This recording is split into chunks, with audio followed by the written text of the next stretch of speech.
নমস্কাৰ, মই ভানু শৰ্মা। মই সুদূৰ গুৱাহাটীৰ পৰা আহি এতিয়া পালোহি আলমেনিয়া। আলমেনিয়া এনেকুৱা এখন দেশ, যি দেশৰ চাৰিওফালে জৰ্জিয়া, ইৰাণ, ৰাছিয়া আৰু টাৰ্কি আছে। আৰু তেনে এখন দেশলৈ এইটো সময়ত অন্ততঃ মই আহিছোঁ। আৰু ইয়াত আছে আমাৰ ছালৰ ওপৰত ছেমিনাৰ, আমি ছালখন কেনেকৈ হেল্ডি আৰু শ্বাইনি কৰি ৰাখিব পাৰোঁ। আৰু ইয়াত সঁচাকৈ মানিব লাগিব, প্ৰতিগৰাকী মহিলাই ছাল শ্বাইন হৈ থাকে আৰু তেওঁলোকৰ এই পৰ্চনটো, গালৰ এই পৰ্চনটো যেনে খুব বেছি শ্বাৰ্প কৰি ৰাখে, কাৰণ তেনেকৈ কৰি ৰাখিলে তেওঁলোকে খুব ক্ষীণ অনুভৱ কৰে। গতিকে তাৰ কাৰণে ফেচ য়োগা আৰু ইয়াৰ যিটো আমাৰ মাছলছসমূহ সবল কৰি ৰাখে আৰু যিবোৰ কোলাজেন কেনেধৰণৰ হ'ব, সেই খাদ্যৰ ওপৰত বিশেষভাৱে গুৰুত্ব দিয়ে।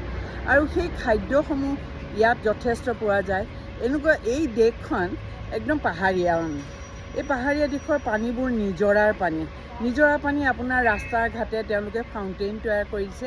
সেই ফাউণ্টেইন মুখখন পাতি পেলাই খালেই হ'ল, তাত কোনো আপোনাৰ বেক্টেৰিয়া একো নাথাকে। ইভেন আপুনি বাথৰুমৰ পানীখিনিও আপুনি খাব পাৰে, তাতো কোনো ধৰণৰ বেক্টেৰিয়া নাথাকে। গতিকে পানীখিনি খুব শুদ্ধ পানী, নহ'বইনো কিয়, কাৰণ পানীখিনি নিজৰাৰ পানী।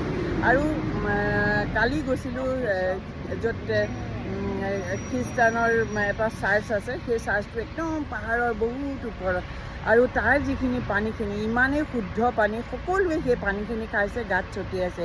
সেই পানীখিনি বহুত পবিত্ৰ পানী। গতিকে এই পানী যদি শুদ্ধ হয় আৰু সেই ৰাস্তাটোত একদম ফল মূল ভৰ্তি হৈ আছে, যেনে আপেল লাগিছে, আপোনাৰ আঙুৰ, প্ৰতি ঘৰৰ আমাৰ যেনেকৈ ৰাস্তাত জংঘল হয় তেনেকৈ তেওঁলোকৰ আঙুৰ হৈছে, এপ্ৰিকট।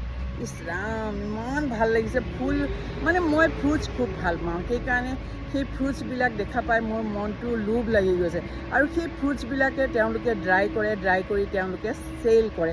যেনেকৈ আমাৰ ধৰক বজাৰত চানা, চিগাৰেট, চাহপাত এনেকৈ বিক্ৰী কৰে, ঠিক তেনেধৰণে ইয়াত কিন্তু সেই ড্ৰাই ফ্ৰুটছসমূহ বিক্ৰী কৰে।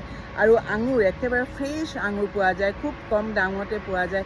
সঁচাকৈয়ে খুব ভাল লাগিলে। আৰু ইয়াৰ মানুহবোৰ খুব আৰামদায়ককৈ থাকে। তেওঁলোকে গোটেই সপ্তাহটো কাম কৰে, শনিবাৰ দেওবাৰে তেওঁলোকে নকৰে, পূৰা তেওঁলোকে এনজয় কৰে। আৰু সেই তেওঁলোকৰ যিটো আৰামকৈ থাকে, সেইকাৰণে তেওঁলোকৰ ছাল আৰু চুলি সঁচাকৈ ধুনীয়া, খুব বেছি টেনশ্যন ল'ব নালাগে। আৰু ইয়াত খুব ছেফ, সেইকাৰণে আৰু ভাল লাগিছে। আপুনি ৰাতি যদি 12টাতো ঘূৰি ফুৰে, কোনো ধৰণৰ প্ৰব্লেম নহয়। গতিকে কিমান ধুনীয়া ঠাই নহয়নে? আপোনালোকেও এবাৰ আহিব আলমেনিয়া। মই আহিছোঁ Guwahati to Kolkata to Dubai to আপোনাৰ আলমেনিয়া। সঁচাকৈ খুব ধুনীয়া ঠাই। আৰু এই পাহাৰীয়া অঞ্চলত ৰাতিপুৱা কিন্তু চুইপাৰে ঝাৰু নিদিয়ে, কাৰণ ই নিজে নিজে চাফা হৈ থাকে। পাহাৰীয়া অঞ্চল, বৰষুণ দিলে চাফা হৈ যায়। গতিকে ইয়াত ধূলি বা মাকতি একো নাই। এনে এখন ঠাই যেন স্বৰ্গৰ ঠাই, য'ত আমাৰ ঋষি মুনিসকলে আৰাধনা কৰিছিল ফল মূল খাই, ঠিক তেনেধৰণৰ এই ঠাইখিনি। ৰিয়েলি মই খুব ভাল পাইছোঁ। Thank U.